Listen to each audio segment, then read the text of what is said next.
Good morning. Good morning. Good morning. Good morning. Very good morning. Very, very good morning.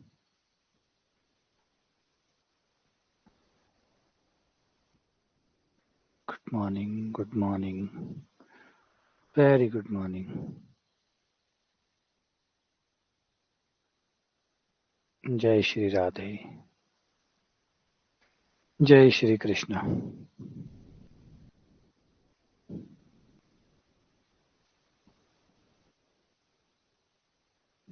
Radhe Radhe. Radhe Radhe.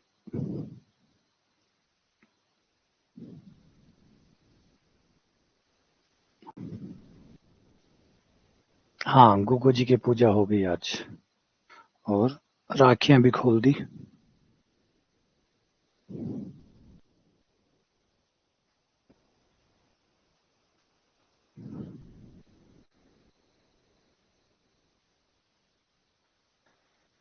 आ जाओ.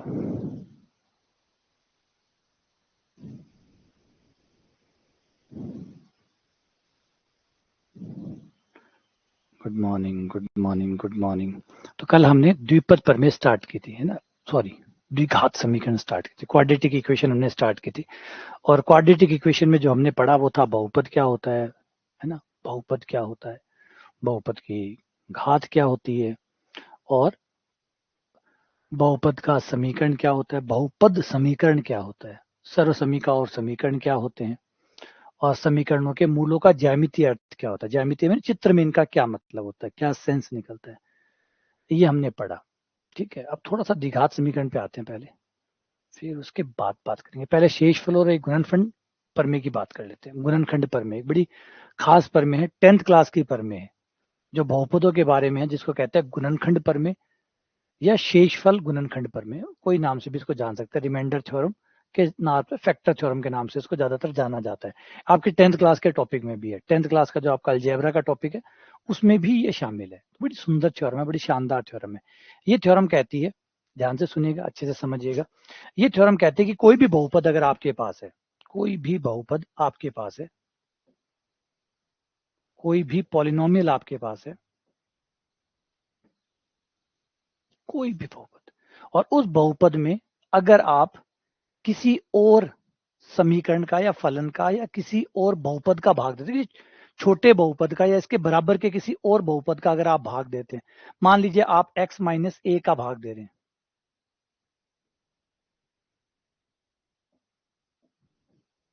आप किसी बहुपद में, आपके पास एक बहुपद है, उस बहुपद में आप x माइनस ए का भाग दे रहे हैं, तो आप लोग अगर आज पहली क्लास में हैं तो फिर आपको जो पहली क्लास है, इससे पहली वाली, ये सेकंड क्लास है, ये सेकंड क्लास है, इससे पहले वाली क्लास जरूर देखनी होगी, क्योंकि अब जो भी क्लास आगे चल रही है वो उसका मतलब पीछे वाली क्लासों के ऊपर ही चल रही है. तो अब बहुपद समझा चुका, बहुपद क्या होता है, ये सारी बातें उसमें हो चुकी है. अब उससे आगे बढ़ रहे हैं, तो अब दूसरी क्लास मतलब पहली क्लास के ऊपर वाली क्लास है ये. तो इस क्लास के बाद में पहली क्लास को एक बार देख लेना ताकि डॉट्स कनेक्ट हो जाए. ये जो डॉट्स है पीछे वाले, ये कनेक्ट हो जाए. चलो शुरू करते हैं वापस से कि एक बहुपद है पी एक्स है, कोई भी बहुपद आपके पास हो, उस बहुपद में अगर आप x माइनस ए का भाग देते हैं तो भाग देने के बाद शेषफल क्या बचेगा. एक तो ये हो सकता है कि आप भाग देकर देख लें, भाग दें और भाग देकर देख लें कि भाई भाग दिया, जैसे भाग देते हैं बहुपदों में, उस तरीके से आप भाग दें और भाग देकर लास्ट में देख लें कि शेषफल क्या बचता है. एक तरीका तो ये हो सकता है.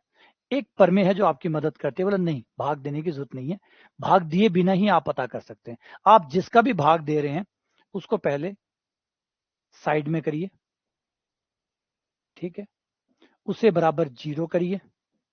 नंबर एक, उसे साइड में लाइए. जिसका भी आप भाग दे रहे हैं, जो भाजक है, डिवाइजर है, उसको साइड में लाइए, उसको 0 करिए, उससे x का मान निकालिए, x का मान निकालिए और वो x का मान निकालकर अपने बहुपद में रख दीजिए x की जगह पे. इससे जो भी प्राप्त होगा ये वही होगा जो आपका शेषफल है. सेम वही बात, यानी शेषफल निकालने के आपके पास दो तरीके हैं. एक तो आप सीधा भाग देकर निकाल सकते हैं, भाग दीजिए और भाग देकर पता कर लीजिए कि शेष में क्या बचा है.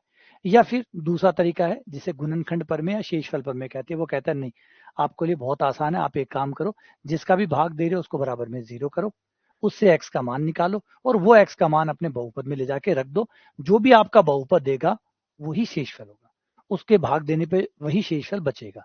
तो आप यूं जा सकते हैं और आप यूं जा सकते हैं, दोनों ही तरीके सेम उत्तर देंगे, क्योंकि गणित है, गणित अलग अलग तरीकों से अलग अलग उत्तर नहीं देती, गणित अलग अलग तरीकों से अलग अलग उत्तर नहीं देती, गणित एक है।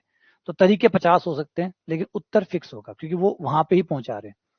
तो ये इसे शेषफल प्रमेय या गुणनखंड प्रमेय कहते हैं। अब एक इंटरेस्टिंग बात इससे निकल के आती है, इसका मतलब अगर x माइनस ए का भाग चला गया, शेषफल 0 आ गया, इन केस अगर किसी बहुपद में मैं x माइनस ए का भाग दे देता हूं, शेषफल 0 आ जाता है। अगर किसी बहुपद में मैंने x माइनस ए का भाग दिया और उसका शेषफल यानी रिमाइंडर 0 आ गया, इसका मतलब पूरा पूरा भाग चला गया। शेषफल 0 आने का मतलब है पूरा पूरा भाग चला गया। और जब कोई चीज किसी चीज को पूरा पूरा काटती है, शेषफल 0 आने का मतलब पूरा पूरा भाग गया। और पूरा पूरा भाग जब जाता है, पूरा पूरा भाग जाता है, तो उस चीज को हम गुणनखंड कहते हैं, फैक्टर कहते हैं, उसका टुकड़ा कहते हैं। अब 6 के गुणनखंड कौन है ये हमें कैसे पता लगेगा? 6 के गुणनखंड कौन है कैसे पता लगेगा? 6 में भाग देकर देखो, जो 6 को पूरा पूरा काटते हैं वो गुणनखंड है। 6 को 1 काटता है गुणनखंड है, 6 को 2 भी काटता है गुणनखंड है, 3 भी काटता है गुणनखंड है, 6 खुद 6 को काटता है गुणनखंड है। तो जो भी 6 को काटता है, यानी काटने का मतलब पूरा पूरा भाग जाता है, शेषफल 0 बचता है, वो गुणनखंड है। ये गुणनखंड की परिभाषा होती है। सो फैक्टर कहते हैं, गुणनखंड कहते हैं। किसी भी चीज, किसी भी नंबरों में गुणनखंड होते हैं, बहुपदों के भी गुणनखंड होते हैं। जैसे नंबरों के गुणनखंड होते हैं, 24 का गुणनखंड होगा, है ना, 15 के गुणनखंड होंगे, हर नंबर के गुणनखंड होते हैं, हर नंबर के गुणनखंड होते हैं, किसी के कम होते हैं, किसी के ज्यादा होते हैं, लेकिन गुणनखंड तो होते हैं। एटलीस्ट 2 गुणनखंड तो हर किसी नंबर के होंगे, एक तो खुद, एक तो खुद और एक एक, एक तो एक और एक खुद, 2 गुणनखंड तो पक्के ही हैं। तो गुणनखंड क्या होते हैं? जो उसको विभाजित करते हैं। तो अब x माइनस ए शेषफल 0 आ रहा है, इसका मतलब x माइनस ए पूरा काट रहा है, पूरा काट रहा है, इसका मतलब गुणनखंड है, पूरा काट रहा है मतलब गुणनखंड है। क्लियर होगी ये बात, है ना? तो इसका मतलब इसी चीज को मैं पूरा भाग जाने को यहाँ पे देखूं, तो मैं ये भी कह सकता हूं कि अगर मैं ए रखूं, ए रखूं, ए रखने पर शेषफल 0 आना चाहिए, क्योंकि पूरा भाग जा रहा है मतलब शेषफल 0 आएगा। तो एक तरीका ये भी हो गया गुणनखंड पता करने का, कि मैं उसमें कोई गुणनखंड है या नहीं है ये पता करने के लिए मैं उस गुणनखंड को बराबर 0 कर दूं, x का मान निकाल दूं और रखूं, और वो रखने पर अगर 0 आ गया तो मतलब गुणनखंड है, क्योंकि शेषफल 0 आ गया, शेषफल 0 आ गया मतलब गुणनखंड है। तो इससे मैं ये पता कर सकता हूं कि कौन गुणनखंड है और कौन गुणनखंड नहीं है, किसी बहुपद का कौन सा भैया गुणनखंड है और कौन सा भैया गुणनखंड नहीं है। ये पता करने का तरीका ये वैसा ही है जैसे संख्याओं में होता है, घबराइयो ना, जी ना उठाओ। जैसे संख्याओं में गुणनखंड होता है, संख्याओं में भी आप ऐसे ही पता करते हैं कौन किसका गुणनखंड है या नहीं, भाग दे के देखते रहो।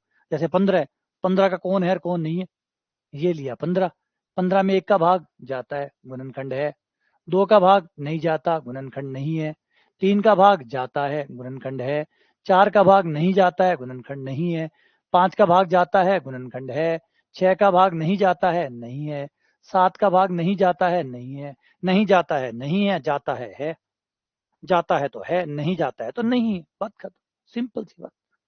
क्लियर होगी ये बात? पूरा भाग जाता है मतलब गुणनखंड है, पूरा भाग नहीं जाता है मतलब गुणनखंड नहीं है।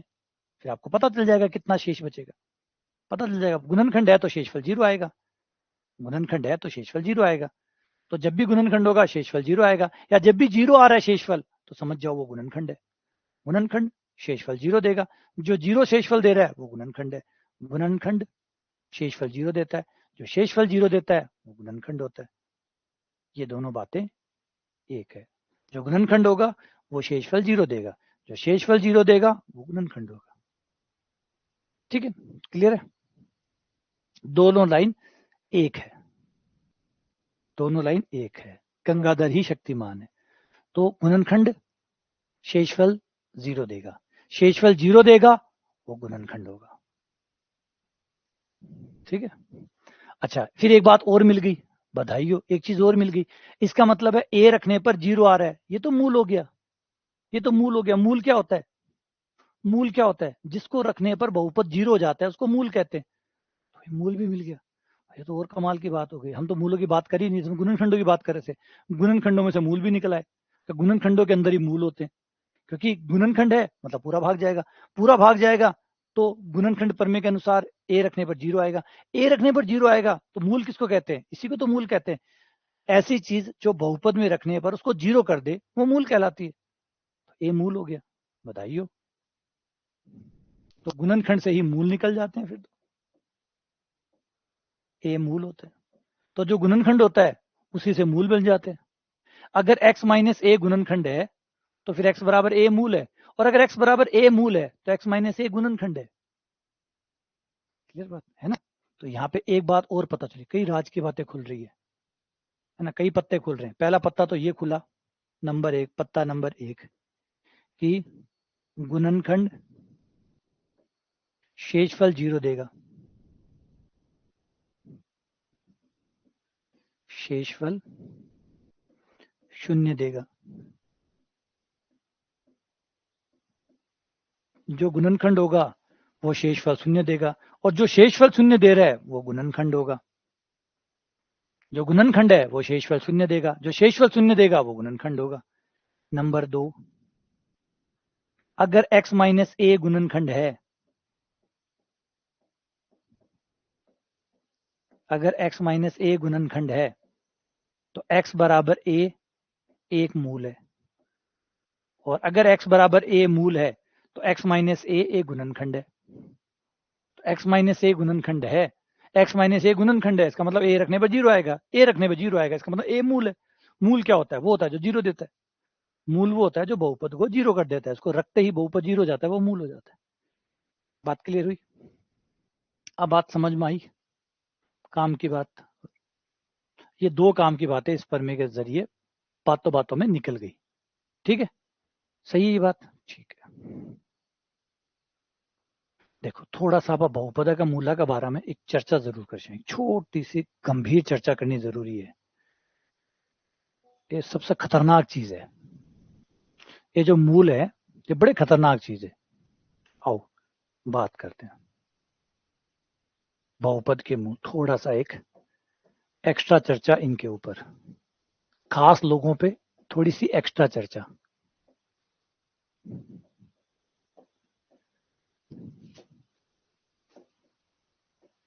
इनके नामों के बारे में कंफ्यूज मत होना। इनको मूल भी कहते हैं, इनको मूल भी कहते हैं, इनको इंग्लिश में रूट्स भी कहते हैं।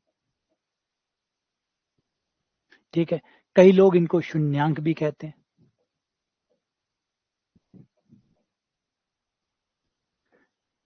कई इसे शून्यांक, रूट, मूल और हल भी कहते हैं, सॉल्यूशन भी कहते हैं।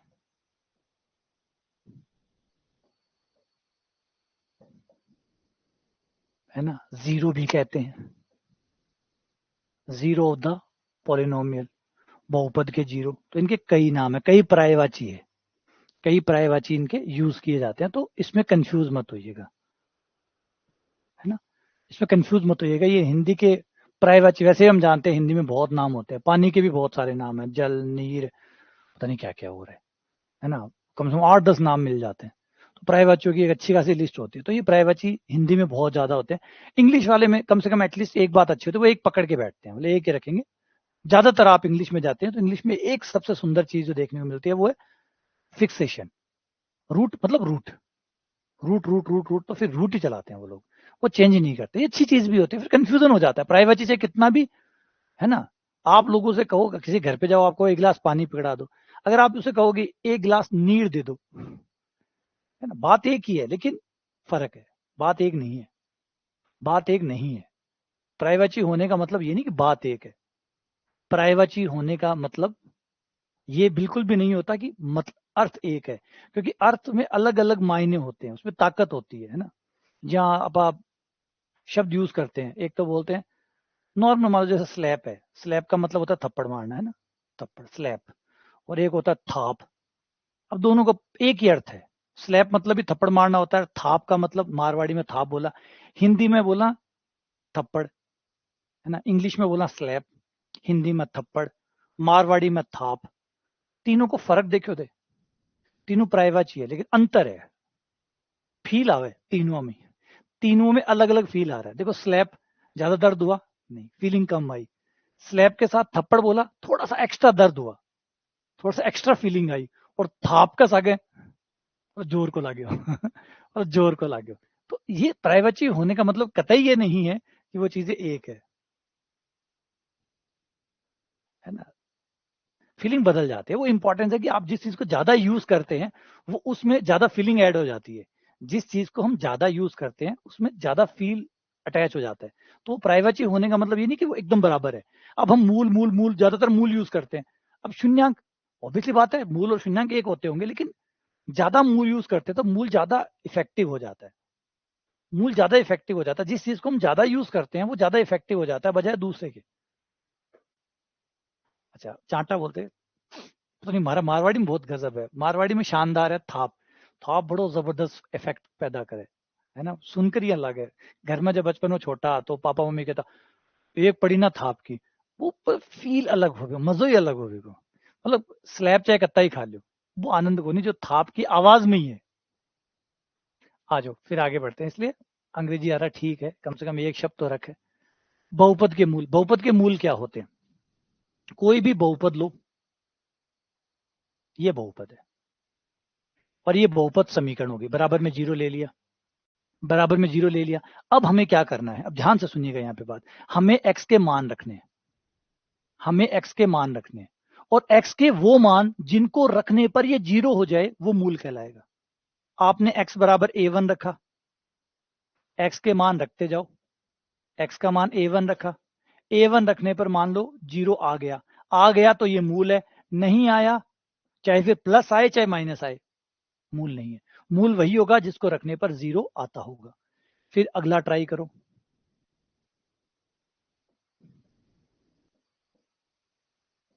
रखो जीरो, नहीं आया मतलब ये भी मूल नहीं है।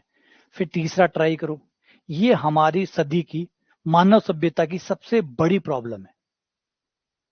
ये प्रॉब्लम आज भी ओपन है। ये हमारे मानव इतिहास की सबसे पुरानी और शायद अंत काल तक चलने वाली प्रॉब्लम है, जिसमें कि मूल कैसे निकाले।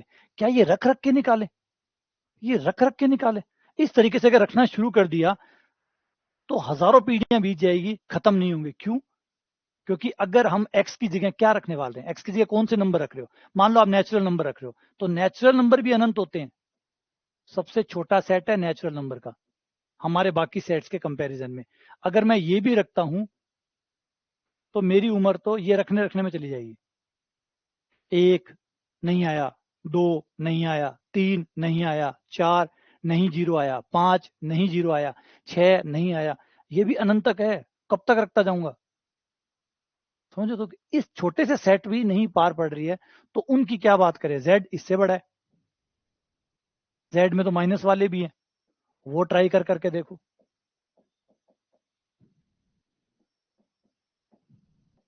ये एक एक रख रख के, रख रख के तो कितने रखूंगा मैं? ठीक है, ये जेड। फिर आ जाते हैं बड़े वाले सेट के ऊपर, रियल नंबर पे।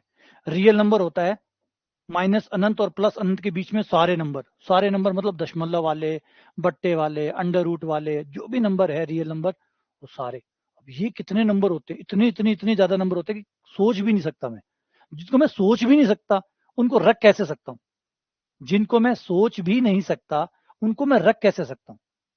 सोच सकते हैं आप लोग? सोच ही नहीं सकते, कल्पना ही नहीं कर सकते कि जीरो, चलो ये तो बहुत बड़ा है, मैं जीरो और वन ले लेता हूँ। जीरो और वन के बीच में कितने नंबर है? अगर रियल नंबरों की बात करूं तो जीरो और वन के बीच में कितने रियल नंबर है? इतने रियल नंबर है कि मैं कल्पना भी नहीं कर सकता कि कितने हैं। क्योंकि मेरी कल्पना ज्यादा से ज्यादा दशमलव के एक स्थान तक, दो स्थान तक, तीन स्थान तक होगी, है ना। अगर आप उसको जीरो से वन को दशमलव के एक स्थान तक देखते हैं, दशमलव के एक स्थान तक देखते हैं, तो इनके बीच में 9 नंबर है। 0.1, 0.2, 0.3, 0.4 एंड डैश डैश 0.9, 9 नंबर है। लेकिन अगर आप दशमलव के दो स्थान तक देखते हैं तो ये नंबर 100 है। तो इनके बीच में 100 संख्याएं हैं। और अगर दशमलव के तीन स्थान तक देख रहे हो तो इनके बीच में 999 संख्याएं हैं, और दशमलव के 4 स्थान तक देख रहे हो तो 9999 संख्याएं हैं। दशमलव के 5 स्थान तक देख रहे हो तो इनके बीच में 10,000 संख्याएं हैं, मतलब 9,999 तो होगी, 99,999। तो थोड़ा बुड्ढो लगे, पूरा पूरा बोलते जो है ना, 10,000, 1,00,000, 1 करोड़, 1 अरब, 1 खरब। उसके बाद में वो आपकी श्रद्धा है, कितने दशमलव तक आपकी हिम्मत है झेल पाने की, उतने नंबर तो कम से कम है ही। अगर दशमलव के दशमलव के 4 स्थान का मतलब नहीं दशमलव के 4 स्थान तक ही नंबर होते हैं। मेरी क्षमता है ना, मेरी क्षमता खत्म होगी, दशमलव के 4 स्थान तक ही झेल पाना मेरे लिए संभव है, इतनी बात कर सकता हूं मैं। तो मेरे लिए भी कम से कम 10,000 नंबर है, जबकि और नंबर तो है ही, वो तो काउंट कर ही नहीं रहे। सोचो कितने नंबर होंगे, सोचो कितने नंबर होंगे, 4 दशमलव वाले, 5 दशमलव वाले, 6 दशमलव वाले, 7 दशमलव वाले, 8 दशमलव वाले, 9 दशमलव वाले। हाँ, हाँ, हाँ। कल्पना करी कितने नंबर, और अत्ता समय, ये अत्ता समय, वो तो ओड बड्डो पड़े है, वो तो कटोरी है, समुद्र तो यो रहे हो, तो कटोरी कौन ना आवड़ रही है, आपने तो कटोरी कौन पकड़ मारी, समुद्र की तो क्या बात करें। तो समझो इतना सारा रखा जा सके, रख रख कर यूनिवर्स अनंत बार बनकर अनंत बार खत्म हो जाए तो अपना नंबर पूरा को नहीं हुए। तो ये है सबसे बड़ी दिक्कत कि मूल निकाले कैसे। अब ये मूल निकाले कैसे, रख रख के निकालने वाला सुनने में अच्छा लगता है, प्रैक्टिकल नहीं है। सुनने में अच्छा है कि मूल वो होता है जिसको रखने पर 0 आता है, वो मूल है। नहीं आता है, नहीं है, कितना सॉफ्ट लगा है ना, कितना अच्छा लगा। मूल कौन है, परिभाषा देखो कितनी प्यारी है, यहाँ लगे जहाँ कुछ है ही को नहीं। सिर्फ मूल वो होता है जिसको आप रखेंगे, 0 आ जाएगा मतलब मूल है, नहीं आएगा मतलब नहीं है। लगा आसान, लेकिन करके देखो एक बार, पता चले। तो वही कहानी है कि सुनने में अच्छा है, करने में नामुमकिन है। फिर क्या करें, फिर आते हैं आगे, आगे आते हैं और बढ़ते हैं इसको सॉल्व करने के लिए। तो इसको पहले सारे बहुपदों को तो कवर किया ही नहीं जा सकता, एक एक करके बहुपदों को कवर करते हैं। पहले एक घातीय बहुपद लेते हैं, एक घातीय मतलब एक घात वाले, जिन्हें लीनियर भी कहते हैं। एक घातीय बहुपद यानी जिनमें x की बड़ी से बड़ी पावर 1 होती है। ये रहा एक घात का बहुपद, इसको तो आराम से आप निपटा ही डालोगे, इसको तो निकाल ले और देख के बता सकते हो कि x का मान क्या होगा, तो -b/a होगा। x का मान क्या होगा, -b/a, रखो 0 आ जाएगा, हो गया। तो इसको तो सॉल्व करने की दिक्कत ही नहीं है, इसके लिए किसी मेथड की भी जरूरत नहीं है, ये तो हम देख के उत्तर बता सकते हैं कि क्या आएगा, बात खत्म इसकी। फिर दूसरा आता है द्विघातीय,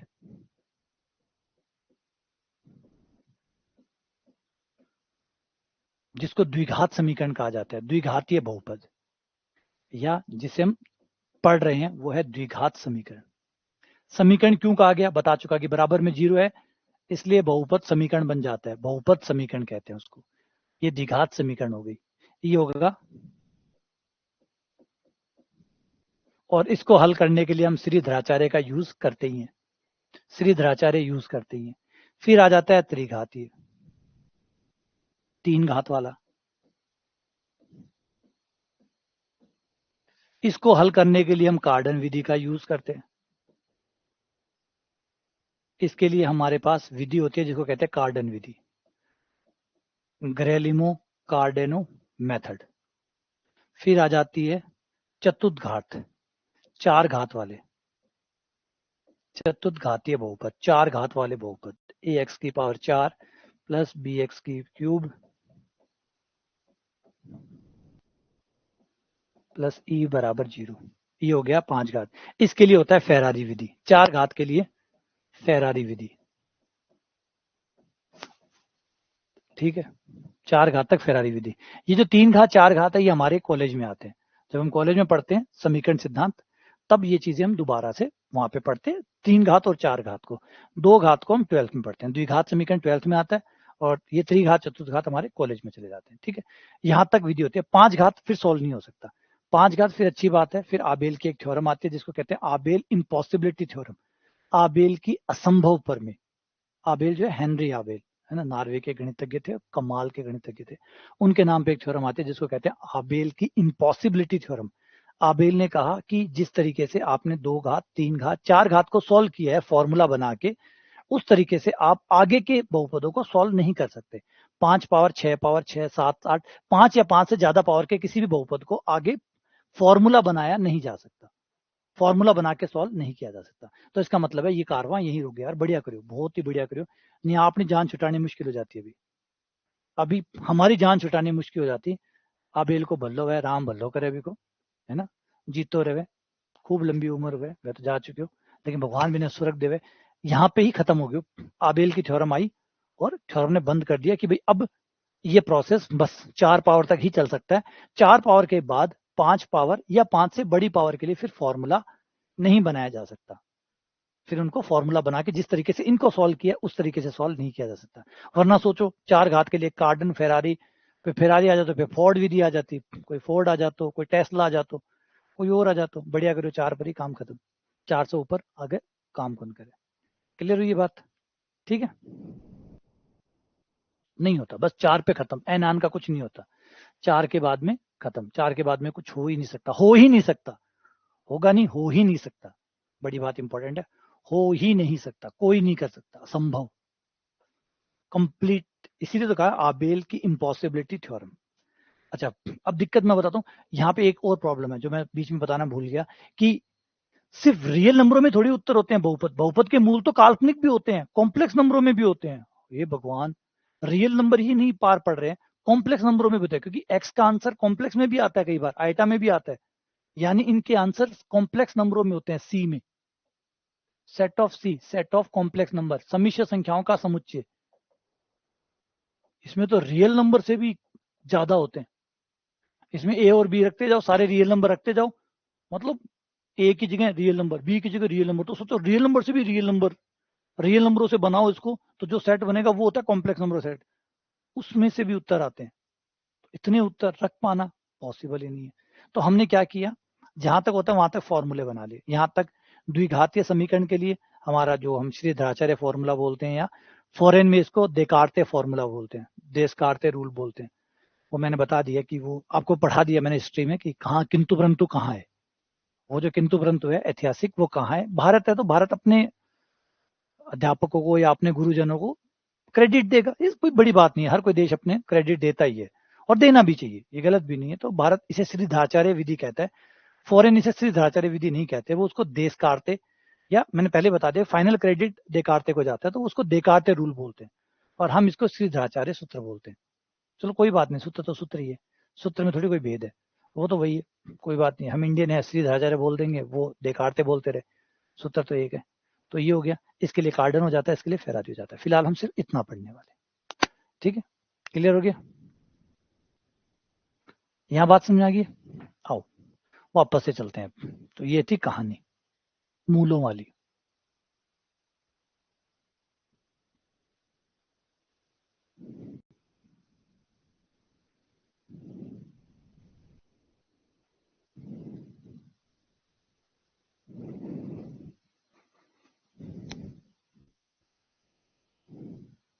द्विघात समीकरण हमारे सीनियर तक सिर्फ द्विघात है, और त्रिघात चतुर्घात फिर कॉलेज के लिए, ठीक है। द्विघात समीकरण क्या होती है? ऐसी समीकरण, ऐसा बहुपद, ऐसा बहुपद जिसमें अधिकतम पावर 2 हो, अधिकतम पावर 2 हो, और समीकरण भी हो, मतलब बराबर में 0 भी हो। क्योंकि क्या कह रहे हैं, द्विघात समीकरण यानी एक द्विघात का बहुपद जो समीकरण भी है ना, पूरा तो यही हुआ, एक द्विघात का बहुपद जो समीकरण भी है, तो द्विघात समीकरण। A X square plus B X plus C बराबर 0, ज्यादा से ज्यादा बड़ी पावर, क्योंकि आप किसी भी बहुपद को उसकी पावर से जानते हैं, बड़ी वाली पावर से जानते हैं, तो बड़ी वाली पावर इसमें कितनी है, 2 है। लेकिन ये 2 अमर रहे, अमर रहने के लिए एक का मान कभी भी 0 नहीं होना चाहिए। तो यहाँ पर एक शर्त साथ में और लगा दो कि ए कभी 0 नहीं होना चाहिए, और बी और सी 0 हो तो 0 हो, कोई दिक्कत नहीं है, ए 0 नहीं हो सकता, क्योंकि अगर ए 0 हो गया, अगर ए 0 हो गया तो फिर तो ये द्विघात रहेगा ही नहीं, फिर तो ये एक घातीय बन जाएगा। तो द्विघात द्विघात सदियों तक रहे, इसके लिए जरूरी है कि ए 0 ना हो। बात समझ गए, ए 0 क्यों ना हो? इसलिए कभी भी द्विघात समीकरण में जो एक्स स्क्वायर होता है उसका गुणांक कभी 0 नहीं हो सकता, क्योंकि अगर उसका गुणांक 0 हो गया तो फिर द्विघात द्विघात ही नहीं रहेगा, फिर तो एक घात ही हो जाएगा, या एक घात से कम का चला जाएगा। हाँ, बी और सी 0 हो सकते हैं, बिल्कुल हो, कोई दिक्कत नहीं, बी और सी के 0 होने से कोई फर्क नहीं पड़ेगा, खुशी खुशी 0, बी और सी खुशी खुशी जीरो हो कोई दिक्कत नहीं, जीरो मत हो तो भी ठीक है, जीरो हो तो भी ठीक है, क्योंकि अगर बी और सी जीरो हो भी जाते हैं तब भी आपकी समीकरण द्विघात तो रहेगी रहेगी। क्या अभी द्विघाती नहीं है? बोला हाँ, अभी भी द्विघाती है। हाँ, राजा नहीं मरना चाहिए। जैसे आप देखते हैं चेस में, देखते हैं चेस में प्यादे मर जाएं, घोड़े मर जाएं, घोड़े सब ये सारे मर जाएं, राजा नहीं मरना चाहिए, क्योंकि राजा मर गया गेम खत्म, क्योंकि मैन राजा ही तो, राजा के लिए बचाने के लिए तो गेम खेलते हैं आप। चेस का पूरा गेम ही राजा का है, तो राजा बचेगा तो गेम बचा रहेगा। तो वही है, ए अगर मर गया तो सब खत्म हो जाएगा, फिर द्विघात ही नहीं रहेगा। और द्विघात नहीं रहेगा तो फिर हम जो पढ़ रहे हैं वो सब बकवास, क्योंकि हम तो जो पढ़ा है वो द्विघात पे पढ़ा है, द्विघात है ही नहीं, तो फिर काम कैसे करेगा? इसलिए बी जाए, सी जाए, मत तो जीरो, देखो जरूरी नहीं कि जीरो या दिखाने के जीरो होने पड़ सी ना, मर्जी है, जीरो हो तो भी कोई बात को नहीं, जीरो ना हो तो भी कोई बात नहीं, ठीक है ना? क्लियर बात समझ में आ गई है? ए जीरो नहीं होना चाहिए, ए जीरो नहीं होना चाहिए, दो बात क्लियर है। ये बात यहां तक बात समझ में आई? यहां तक बात समझ में आई? ये होगी बात। अब बात करते हैं मूलों की, अब ध्यान से सुनिएगा, मूलों की बात सुनो। मूल क्या होते हैं? जिसे रखने पर समीकरण जीरो हो जाए वो मूल कहलाएगा, जिसे रखने पर जीरो नहीं होगा वो मूल नहीं है। अगर x बराबर अल्फा मूल है, x बराबर अल्फा एक मूल है, तो इसका मतलब है x की जगह अल्फा रखने पर जीरो आ जाएगा।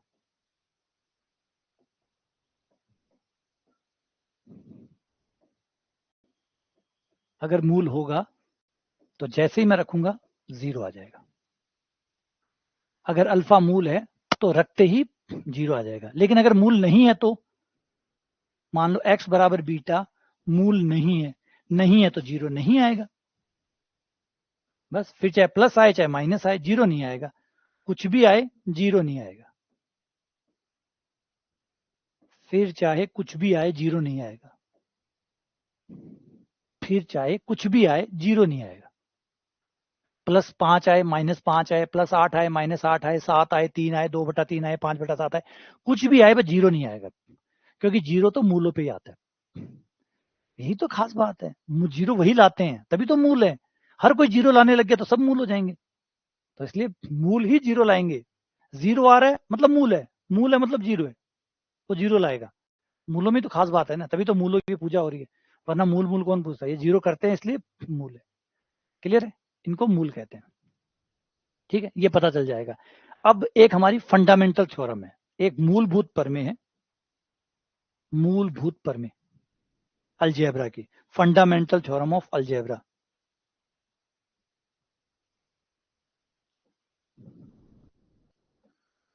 फंडामेंटल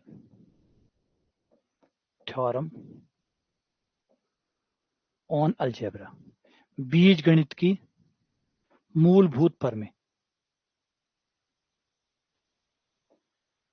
इस थ्योरम को फाइनली, ये थ्योरम वो थी, किसी बहुपद के मूल कितने होते हैं, किसी बहुपद के कितने मूल हो सकते हैं, इस बात की परमेय थी। लोगों को शुरुआत से ही पता था कि बहुपद एक पावर का है तो एक मूल होगा, दो पावर का है तो दो होंगे, तीन है तो तीन होंगे, चार है तो चार होंगे, लेकिन कोई भी इस बात को प्रूफ नहीं कर पा रहा था, क्योंकि एक घात के बहुपद को आप सोल्व करते हैं एक मूल आ जाता है, दो घात के बहुपद को सोल्व करते हैं दो मूल आ जाते हैं, तीन घात को सोल्व करते हैं तीन आ जाते हैं। तो लोगों को आइडिया तो हो गया था कि भाई एक पे एक आ रहा है, दो पे दो आते हैं, तीन पे तीन आते हैं, तो निश्चित तौर पे एन आएंगे। लेकिन इस बात को कोई भी प्रूफ नहीं कर पा रहा था कि हाँ भाई ये प्रूफ होते हैं। तो सबसे पहली बार आयलर ने ट्राई किया, आयलर ने भी प्रूफ दिया इसका, लेकिन आयलर का प्रूफ जो था, लिनॉर्ड आयलर, है ना, नाम तो जानते ही हो, नाम तो सुना ही होगा। तो लिनॉर्ड आयलर जो थे वो बड़े फेमस थे और उन्होंने इसको प्रूफ भी किया था, लेकिन उनका प्रूफ जो है उस समय तक एक्सेप्ट नहीं हुआ। बोला ये यार, ये जो चीजें तुमने इस्तेमाल की ना ये हमें डाउटफुल लग रही है, यहाँ पे हमें शंका है। तो शंका है तो आयलर वाला चला, फिर धीरे धीरे फाइनली जो अंततः जिसको एक्सेप्ट किया गया वो था गॉस का, Karl Friedrich Gauss,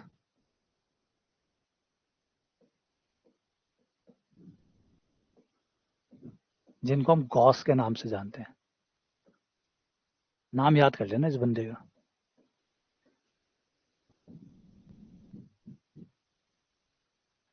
Karl Friedrich Gauss, उसने अपने जीवन में लास्ट में फाइनल प्रूफ दिया, और उन्होंने क्या प्रूफ किया? वो ये था कि कोई बहुपद जितनी घात का है उसके उतने मूल होते हैं, एग्जैक्ट उतने ही होते हैं, एग्जैक्ट। अगर कोई दो घात का बहुपद है उसके दो मूल होंगे, तीन घात के बहुपद के तीन, चार घात के बहुपद के चार, 5 घात के बहुपद के 5, 6 घात के बहुपद के 6, जितना घात का बहुपद उतने मूल।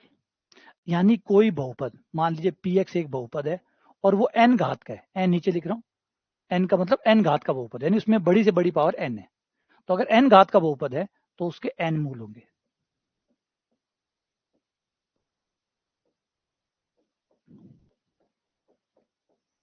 हाँ, लेकिन एक बात, n मूल मतलब ये नहीं कि रियल मूल होंगे। रियल मूल होंगे जरूरी नहीं है, कॉम्प्लेक्स भी हो सकते हैं, कॉम्प्लेक्स भी हो सकते हैं, आइटा में भी हो सकते हैं, वास्तविक भी हो सकते हैं। कुल टोटल मूलों की बात हो रही है, ना कि ये बात हो रही है कि ये वाले नहीं होंगे वो वाले नहीं होंगे। जातियों में नहीं बांट रहा है ना, जातियों में नहीं बांट रहा है। ये तो कह रहा है कि टोटल मूल n आएंगे, जब आप निकालोगे और उनको गिनोगे तो गिन लेना, गिनती में पूरे n होंगे, गिनती में पूरे n होंगे, गिन लेना पूरे n आएंगे। ठीक है ना। तो ये थी फंडामेंटल थ्योरम या मूलभूत प्रमेय बीजगणित की, जो इस दावा करती है। फिर जैसे कहा कि इसके मूल अगर निकालने हैं तो हम दो तरीके यूज करते हैं। एक होता है हमारा खुद का तरीका जो बचपन में हमें पढ़ाया जाता है, जो छोटी ट्रिक होती है गुणनखंड, गुणनखंड विधि, है ना। 8वीं 9वीं में हमें पढ़ाया जाता है ये वाला तरीका, गुणनखंड विधि, कि भाई आगे पीछे वाले के दो टुकड़े कर लो, और है ना, दो टुकड़े कर लो और ये कर लो, ये होता है। ठीक है। और दूसरा हमारा श्रीधराचार्य,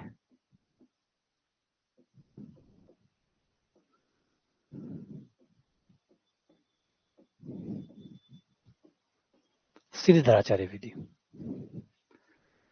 जब बच्चा 9वीं या 10वीं में जब फॉर्मूले को पहली बार पढ़ता है तो अपने जीवन में पहली बार वो इतना बड़ा फॉर्मूला देखता है। और है ना, मैं जब सबसे पहली बार मैंने जब फॉर्मूला देखा था तो क्योंकि उस समय के लिए सबसे बड़ा फॉर्मूला होता है, जब आप 10th क्लास में होते हैं उस समय के लिए, उस दौरान, उस मतलब जिस एज में आप हैं उस एज के लिए आपके लिए सबसे बड़ा फॉर्मूला होता है। और इस फॉर्मूले को देखकर बच्चा सरप्राइज होता है, इतना बड़ा फॉर्मूला, इतना इन मान रखना है, इन्हें सॉल्व करना है। और जो उसको सॉल्व करता था उसको लगता था बाहुबली, बाहुबली। जो भी इसका उत्तर मान रख के, है ना, जो भी 10th में होता था वो उसमें मान रख देता था, मान रख देता था, खाली मान रख के सॉल्व करके उत्तर निकाल देता था, तो उसे फीलिंग आती थी बाहुबली, मैं ही हूं बाहुबली। Hello, hello. अच्छा।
है ना, तो वो विचार पहला ये अनुभव होता था कि बड़ा मान रख के पहले निकाल रहे हैं, खुश होते थे।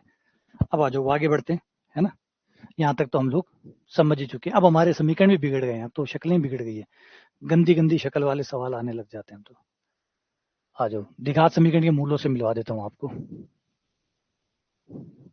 द्विघात समीकरण के मूल तो जैसा फंडामेंटल थ्योरम ने कहा है, जो कहा है वो तो पत्थर की लकीर बन गया, जो कहा वो तो पत्थर की लकीर बन ही गया। अब कोई भी द्विघात समीकरण लोगे तो उसके दो मूल होंगे, उसके दो मूल होंगे। याद रखिए दो मूल होंगे, इसका मतलब ये नहीं कि दोनों अलग अलग होंगे, हो सकता है अलग अलग हो सकता है सेम दो होंगे, जैसे जुड़वा, जुड़वा हो सके दोनों अलग अलग हुए, हो सके जुड़वा हो। दो होंगे, गिनोगे तब दो होंगे, एक दो, है ना। तो ऐसा मत सोच लेना कि मूल दो है इसका मतलब दो अलग अलग दो है। अगर मुझे बोलना होगा तो मैं बोल दूंगा अलग अलग दो, है ना। जोर को नहीं आवा मैंने, मैं बोल देशूँ दो अलग अलग दो। अगर मैं दो बोल रहा हूँ इसका मतलब सेम भी हो सकते हैं, अलग अलग भी हो सकते हैं, डिपेंड करता है सवाल पे। अल्फा और बीटा फंडामेंटल थ्योरम के अनुसार दो मूल होंगे, दो मूल होंगे। मूल रिवास्तविक भी हो सकते हैं, काल्पनिक भी हो सकते हैं। शुरुआत में नहीं कह सकते, जब तक समीकरण का अध्ययन नहीं हो जाता तब तक। हो सकता है दोनों बराबर हो सकता है दोनों काल्पनिक हो सकता है वास्तविक हो। वो डिपेंड करता है आगे की स्थिति पे।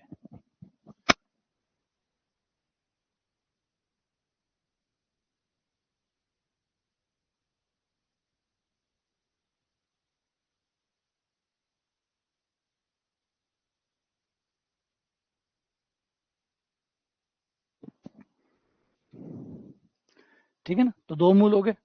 क्लियर है बात। आ जाओ एक सवाल करते हैं, फिर उस पर बात पे आते हैं। एक सवाल कर लेते हैं, थोड़ा सा शक्ल बदल के अच्छा सा लेते हैं एक। अच्छा पहले ये नहीं लेते, थोड़ा सा ये लेते हैं ना, ठीक सा लेते हैं जिससे दिल खुश हो जाए, ऐसा लेते हैं चलो। सारे आ जाएंगे भी, मोड वाले, बिना मोड वाले, अंडर रूट वाले, सारे कवर कर लेंगे हम, चिंता ना करो। द्विघात समीकरण की भांति भांति की शक्लें आएंगी। ये 10th वाली थोड़ी है कि हम ऐसे मूल निकालेंगे, ये तो शुरुआत के सवाल पढ़ रहे हैं। अभी तो आएंगी इनकी शक्लें, खूबसूरत आएंगे सवाल। अभी तो ये शुरुआत हो रही है। ये रहा, इसके 27x² माइनस 10x+1 के मूल निकालिए।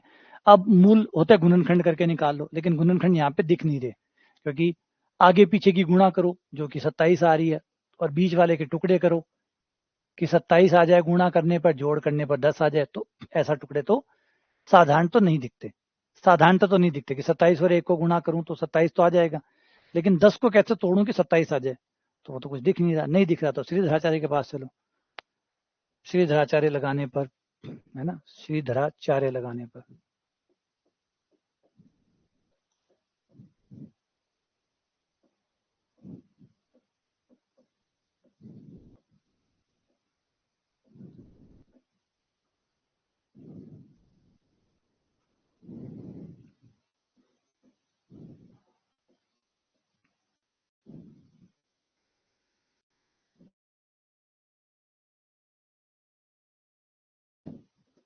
4 a का मान 27,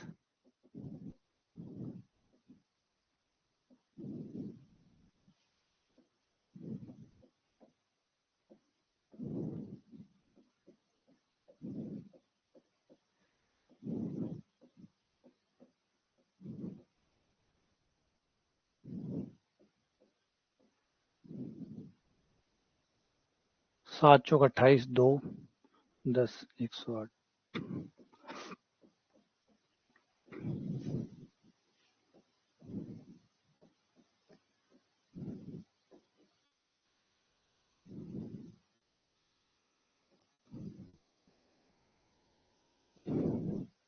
10 प्लस माइनस 8 का हो गया 4 गुणा 2, 4 का 2 बाहर आ गया, 2 अंदर रह गया, माइनस का आयटा बन गया,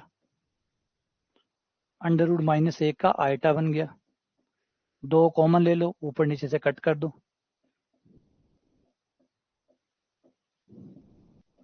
और अलग अलग करने पर 5/27 under root 2/27 plus minus iota. ये आपके दो आंसर आ गए, बी आपका आंसर आ गया। सही है, ठीक लगा, है ना। अब नॉर्मली ये रहता है कि कई बार आप मूल को एक फायदा भी उठा लेते हैं, आपको पता है मूल है तो संतुष्ट करेगा, जो नहीं संतुष्ट करेगा वो मूल नहीं होगा। लेकिन ये तो मूल बहुत बड़ा है, रखने लायक हो नहीं, है ना, और मूल रखने लायक हो नहीं। छोटा होता तो रख के पता कर लेते कि इनमें से कौन आंसर है, भाई मूल है मतलब समीकरण को संतुष्ट करेगा। तो मूलों को रख के शॉर्ट विधि, लघु विधि के तौर पे आप चेक कर सकते हैं, मूलों को रख के देख लो, जो जीरो देगा वो मूल होगा, जो नहीं देगा वो नहीं होगा। तो वैसे चेक किया जा सकता है, लेकिन यहाँ पे रखने वाला काम तो नहीं बैठेगा, अत्ता बड़ा बड़ा ने कट्ठा रखा, है ना। टाबर वजने गोदी लेटा ठीक लगा, बड्डा हुआ गोदी थोड़ी लीजिए, बड्डा यहाँ पे थोड़ी गोदी लीजिए, हमारा बच्चा है छोटा छोटा है, बना बार तो गोदी ले लियो, अब थोड़ा बड्डा हो जैसी, फिर बेमन गोदी ले सके, मैं कौन ले सकूं। तो वही है कि अब इतने बड़े बड़े मानों को कौन रखेगा, इससे अच्छा निकाल ही लो, वो ज़्यादा ठीक है ना। लेकिन कई सवालों में करेंगे हम, कई सवालों में हम रखेंगे, जब छोटे छोटे आएंगे, गोदी लेने लायक होगा तब ज़रूर ले आऊँगा। हाथ तो बड्डा है। आ जाओ अगले सवाल पे चलते हैं, एक और ट्राई करते हैं। क्वेश्चन नंबर 1 है ना, क्वेश्चन नंबर 1। अब इसे ध्यान से देखो, द्विघात समीकरण ही है लेकिन शक्ल बदल के आया है, शक्ल बदल के आया है। ध्यान से देखो, दिख रहा है आप लोगों को? द्विघात समीकरण ही है, द्विघात ही है, लेकिन बदला हुआ द्विघात है, बिगड़ा हुआ द्विघात है। कैसे? गौर करो, यहां पे ध्यान दो। अगर मैं 3x-1 बटा 2x+3 का 4 पावर है तो स्क्वायर की पावर 2 कर दूं, -5 3x-1 बटा 2x+3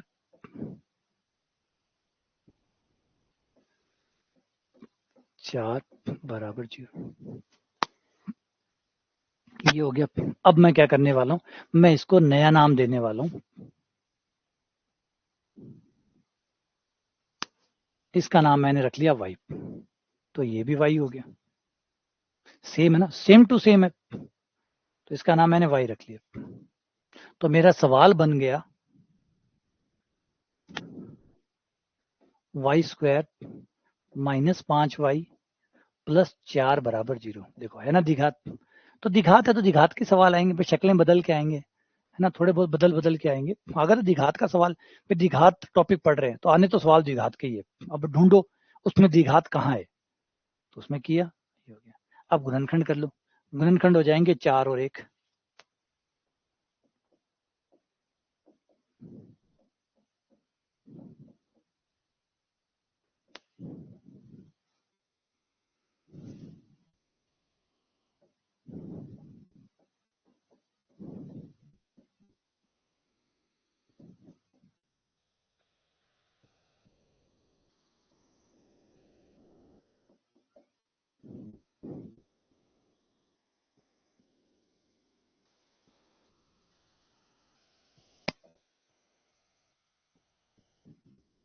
y बराबर 1 और y बराबर 4। y का मान 1 आ गया, y का मान 4 आ गया। अब ले आओ वापस, वापस पुनः स्थापन, y बराबर 1 y बराबर 4 पुनः स्थापित कर दूं। y की जगह क्या था, वो रहा 3x-1 बटा 2x+3 का स्क्वायर बराबर 1। इसको इधर भेज दोगे, +-1 हो जाएगा।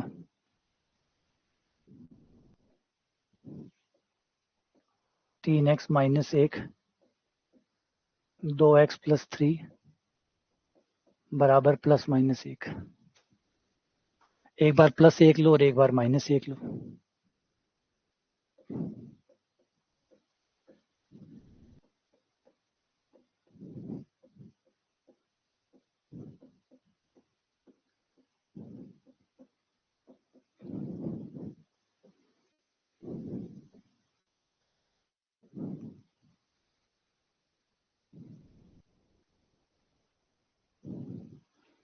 वज्र गुणा करने पर 3x-1 बराबर 2x+3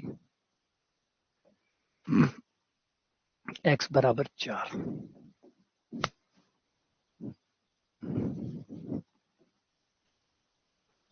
3x-1 बराबर -2x -3 5x बराबर -2 x बराबर -2/5 -2/5 आया।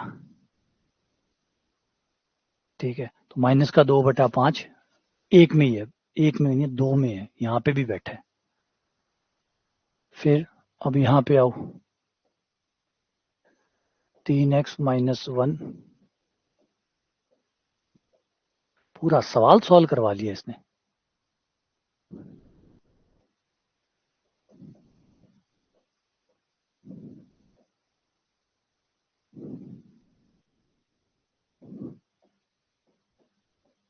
4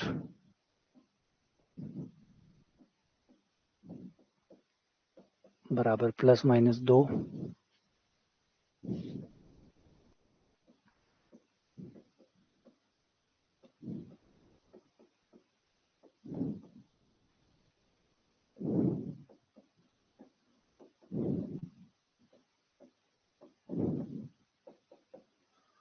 माइनस कर दो।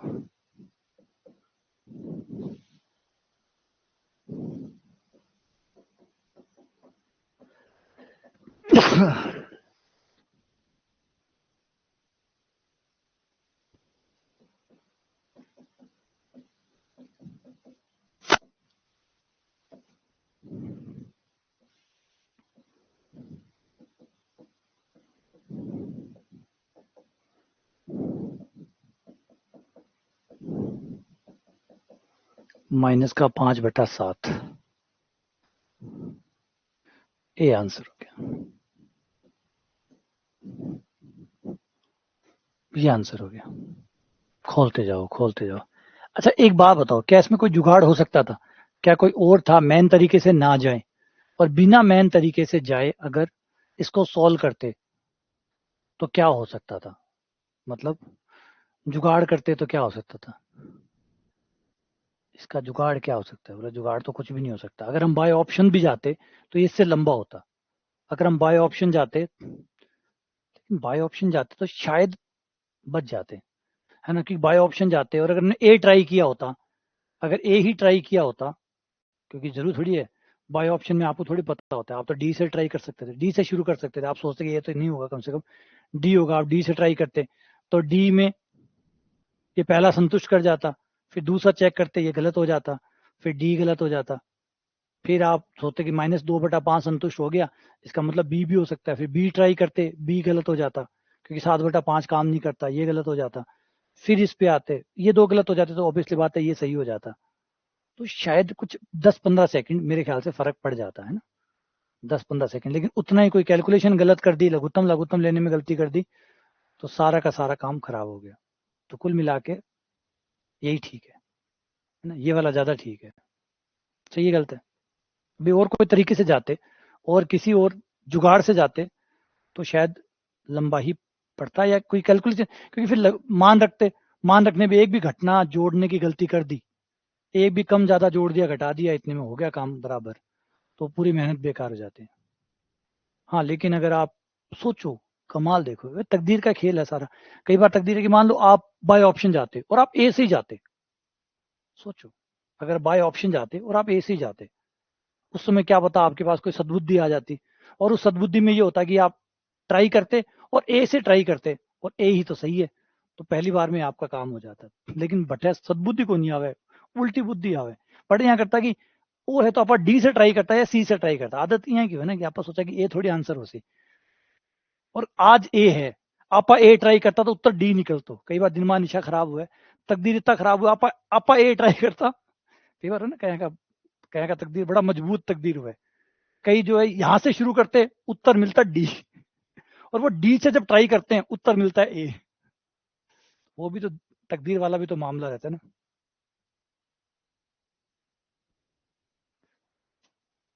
सही है, वही है। कई का तकदीर, कई पेपर में, और तकदीर नहीं, कई बार पेपर वाला दिन आपका होता है। कई बार पेपर वाला जो दिन होता है ना वो आपका होता है। आप पेपर में जाते हैं, सब कुछ आपके फेवर में हो रहा होता है, सब कुछ आपके फेवर में होता है। आप ए ट्राई करते हो, ए उत्तर, आपने चार में चार ऑप्शन में से ट्राई किया ए, और ए उत्तर निकल गया। क्या होता है ना, कई बार दिन चढ़ा हुआ होता है, मतलब बुलंदियों पे होता है उसका दिन। जिस दिन वो बुलंदियों पे होता है ना, उस दिन तो मतलब कुछ भी कर लो बंदा, उस दिन तो वो सिलेक्शन लेके ही रहेगा, क्योंकि वो तो जहां हाथ डाल रहा है वहीं आंसर आ रहा है। होता है ना, कई बार दिन देखा आप लोगों ने भी अपने, देखिए कभी गौर करिए तो ऐसे दिन आते हैं खास, जिस दिन एकदम परवान चढ़ा हुआ होता है तकदीर। भाई उस दिन तो, उस दिन आरपीएससी करवा लो, आज ही करवा लो आरपीएससी, आज दिन एकदम ठीक है, आज आरपीएससी करवा लो। और कई दिन ईशा माड़ा, अत्ता खराब का, जिको भी ऑप्शन से चालू करा वो ही गलत। चलो आगे बढ़ते हैं। डराऊं को नहीं, मैं तो बताऊं खाली, तकदीर की बात है। भाई कोई हो सकता है, भगवान करे वो दिन, जिस दिन आप एग्जाम देने जाए वो दिन आपका फेवर का हो।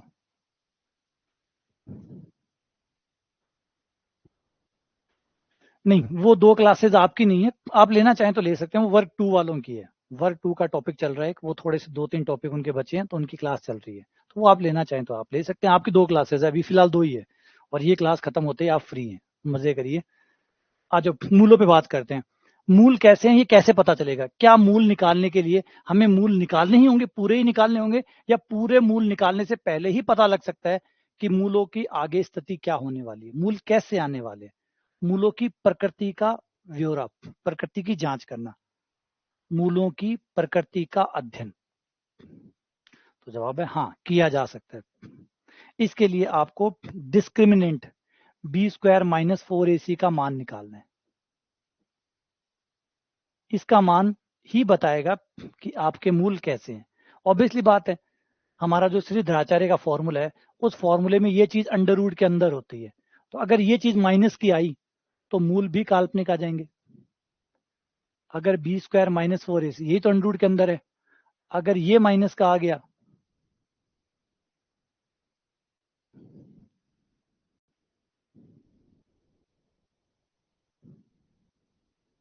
b² - 4ac, अगर ये माइनस का आ गया तो अंडर रूट के अंदर माइनस आ जाएगा, और अंडर रूट के अंदर माइनस आ गया मतलब आयटा आ जाएगा, और माइनस नहीं आता है तो इसका मतलब उत्तर तो आएगा, चाहे फिर कुछ भी आए।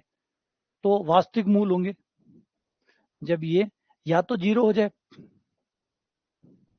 और चाहे 0 से बड़ा हो जाए, प्लस का हो जाए। 0 हो तो भी ठीक, प्लस का हो तो भी ठीक। ठीक है,